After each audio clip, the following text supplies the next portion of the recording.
Hey everyone, welcome to my channel.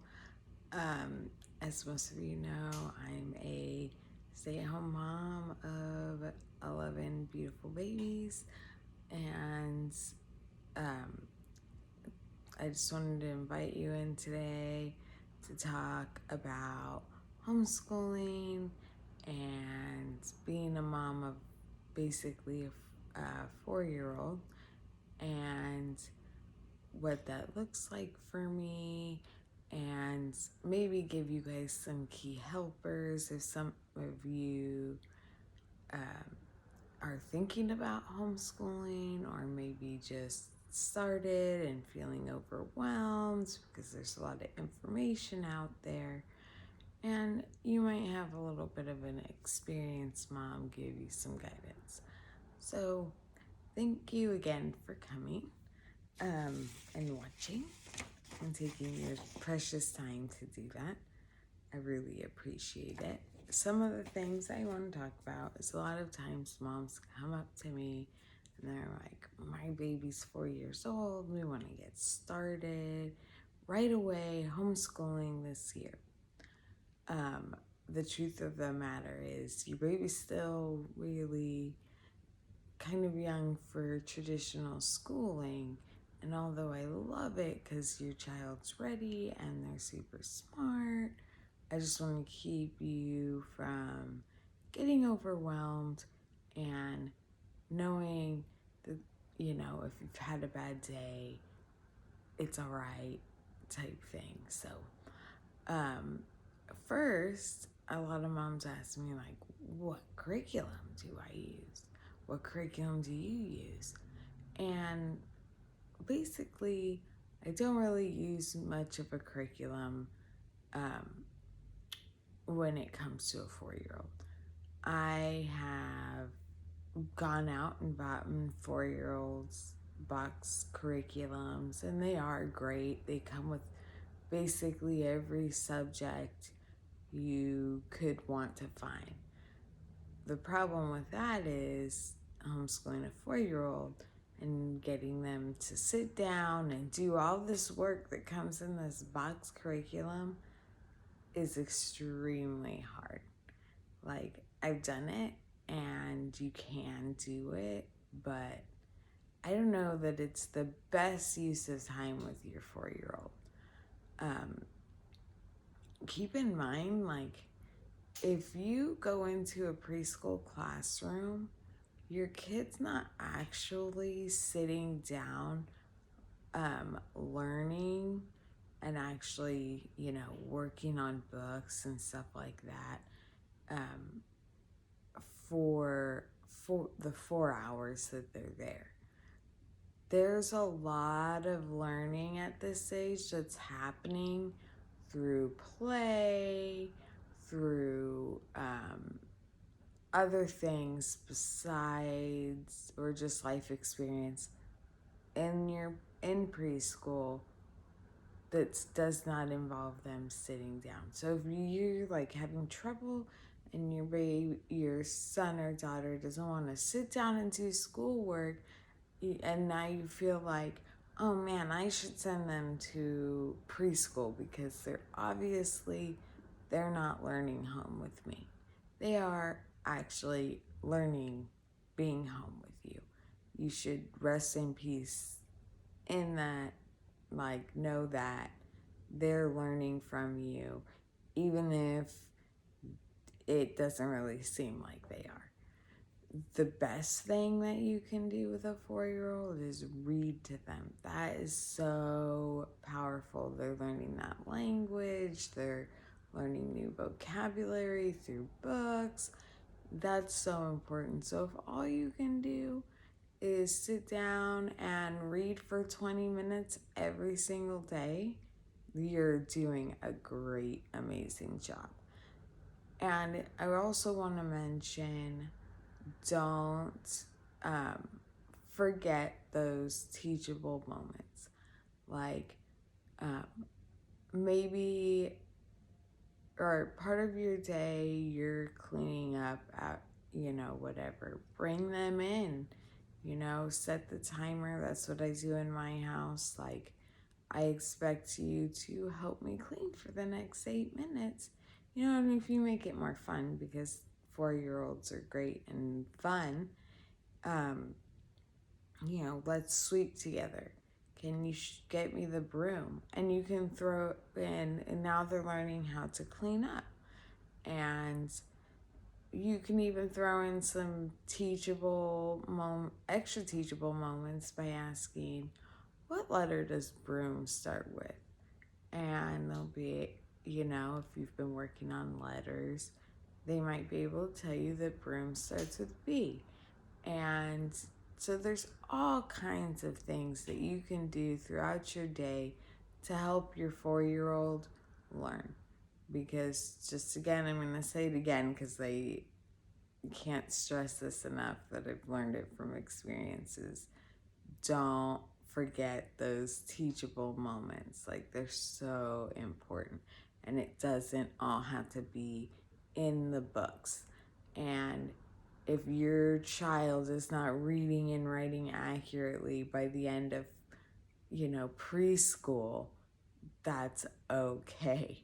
I mean, if your kid did, that's wonderful. I've had kids of my own that could read pretty much by 4.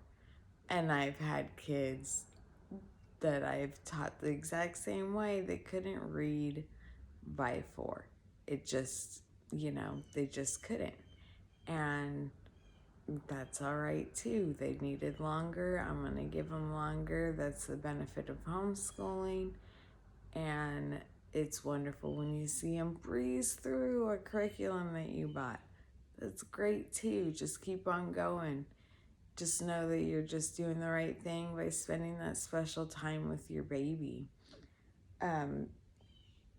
So I invite you, if you're new, to kind of sit back, take some time, get some coffee, and just think about, like, okay, I want to homeschool.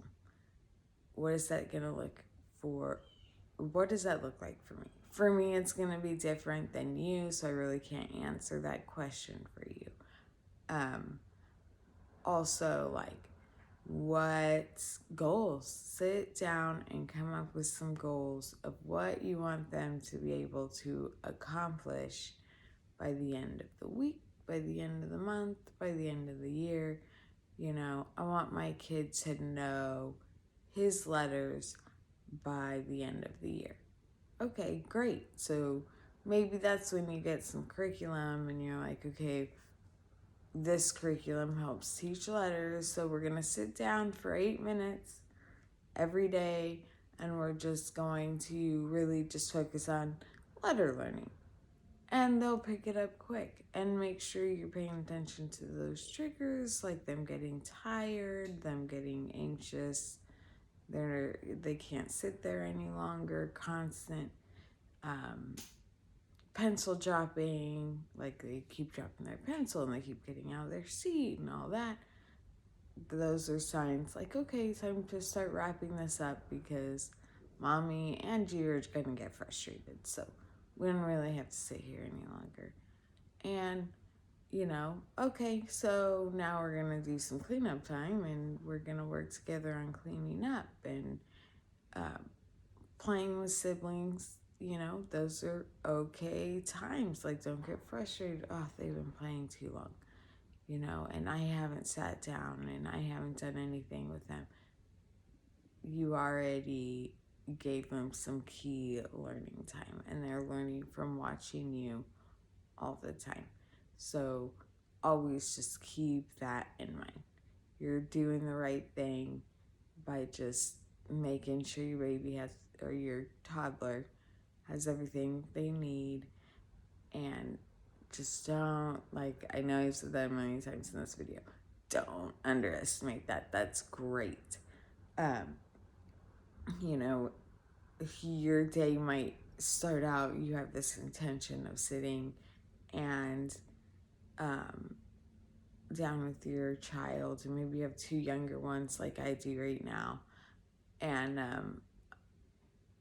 you've got to focus more of your day on teaching them how to not argue over a toy with their sibling, and teaching them how to share. That's totally okay. Like, you're taking the time to sit down and be like, okay, this is how we share. This is what sharing looks like.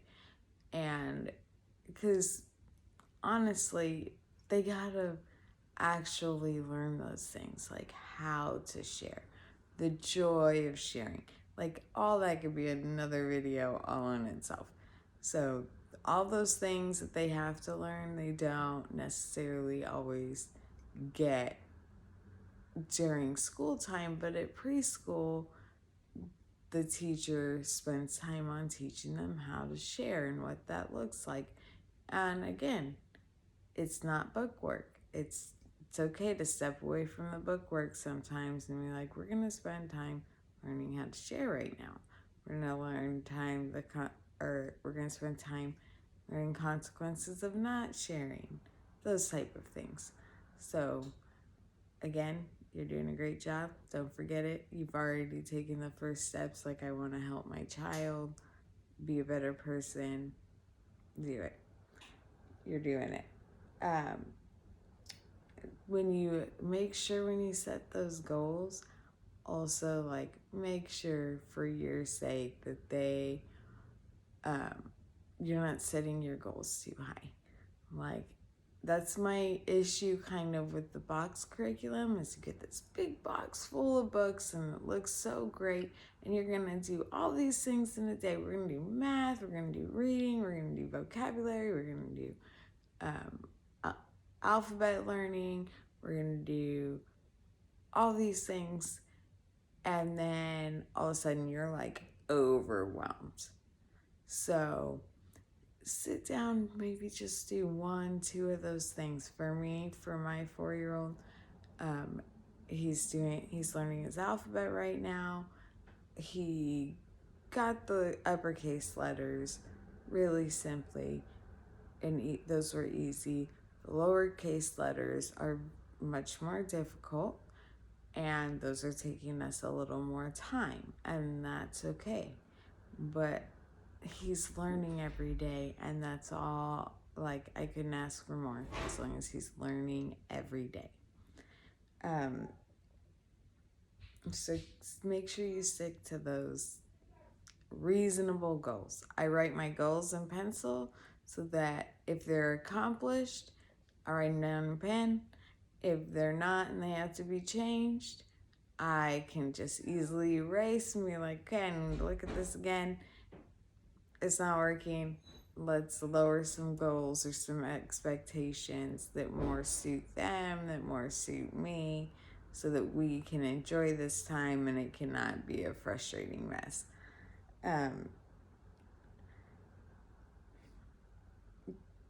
Also, again, I talked about it, 8 to 12 minutes if your kid is a 4-year-old, where you say, okay, we're going to sit down and we're going to focus on this right now. If it's more than 8 to 12 minutes, studies have showed that they're not really retaining much after that. So you're just like, in the last couple minutes, if they're getting anxious and you're getting anxious because they're not sitting and listening, it's probably, those are the cues, let it go. Come back to it tomorrow. Oh, so many times, like, I've been like, oh my gosh, I'm so frustrated. He's just not getting this. I don't understand. And he won't sit here and he doesn't want to learn it. And then I send him off. He goes, plays. I do whatever else I need to do. We come back the next day and it was like, he's already got it. Like, he slept on it. He got to think on it while he was asleep. Came back refreshed. It was in there. He just wasn't pulling it out for me at the time. And that's okay. That happens all the time to 4-year-olds. So don't get discouraged by that. And last thing I just want to figure out with is just like, remember that this is a journey, and that you know, there's no right or wrong, completely right or wrong answers. Just try your best to enjoy every moment because they grow up so fast. Like, you can't even, if this is your first or second, you know, child, it's just, you feel like these days just drag on and they really don't. This is like your only opportunity, um, and just enjoy them because 4 is just a magical age. I just love 4. That's why I'm starting out my videos with 4-year-olds. I'll eventually like move up to the different age groups, but 4 is just a wonderful age for learning, and keep up on those teachable moments. Enjoy your kiddo, enjoy being with them and learning with them and growing together because that's what it's all about. I hope you have a blessed day. Bye. Oh, and like and subscribe if you like this video and would like to see more.